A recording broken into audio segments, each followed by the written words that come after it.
এ কি? আমার নৌকার সামনে ওটা কে বসে আছে? কে? কে আপনি? আমি কে সেটা জানলে তুই তো আর বাঁচতে পারবি না। ভালোই ভালোই বলছি এখান থেকে চলে যা, না হলে এখনই তোকে এই নদীর ঠান্ডা পানিতে ডুবিয়ে মারবো। দেখো, তুমি কে আমি জানি না, তবে তুমি মেয়ে মানুষ, তাই তুমি আমার বোন। দয়া করে আমার কোনো ক্ষতি করো না। পেতনিকে বোন বললি? তাহলে আর মারবো কি করে? যা, মারবো না তোকে, তবে এই ঠান্ডার মধ্যে তোর মাছ ধরতে আসা ঠিক হয়নি। না এসে কি করব? আমার একটা মাত্র ছেলে, কিন্তু তাকে আমি নতুন বছরের একটা নতুন বইও কিনে দিতে পারছি না। তাই তো মাছ ধরতে এসেছি। বেশ, তুই আমাকে বোন বানিয়েছিস, তাই তোকে আর কোনো কষ্ট করতে হবে না। নৌকার জাল রেখে বাড়ি যা, সকালে এসে মাছ নিয়ে যাবি। প্রতি রাতে এসে নৌকার জাল রেখে যাবি। ঠিক আছে। এই তো একটু আগে বললে সারা রাত মাছ ধরবি, আর এখনই চলে আসলি? সেটাই তো চেয়েছিলাম, কিন্তু দেখো না কি হলো। কি হলো? বলো কি? এমন কথা তো কোনোদিন শুনিনি। সে তো আমিও শুনিনি।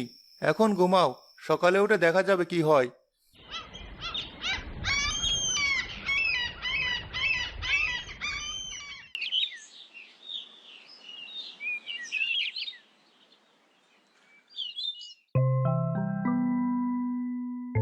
আরে, সত্যিই তো কত মাছ!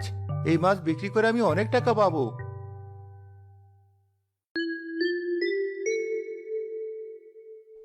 রাজু, রাজু, এই দেখ, তোর জন্য আমি নতুন বই আর নতুন জামা নিয়ে এসেছি।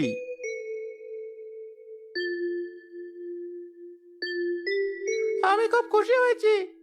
বউ, এই দেখো, ও তো বাজার নিয়ে এসেছি। আর এই টাকাগুলোও রাখো, অনেক মাছ বিক্রি করেছি। ওপরওয়ালা আমাদের রহমত দান করেছেন। এভাবে রোজ জলির রাতে জাল আর নৌকা রেখে আসতো, আর পরের দিন সকালে গিয়ে মাছ নিয়ে আসতো।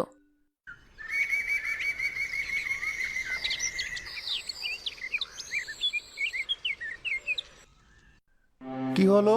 আজ নৌকায় কোনো মাছ নেই কেন? পেতনি বোনের কি এমন হলো? আজ রাতে এসে খবর নিতে হবে।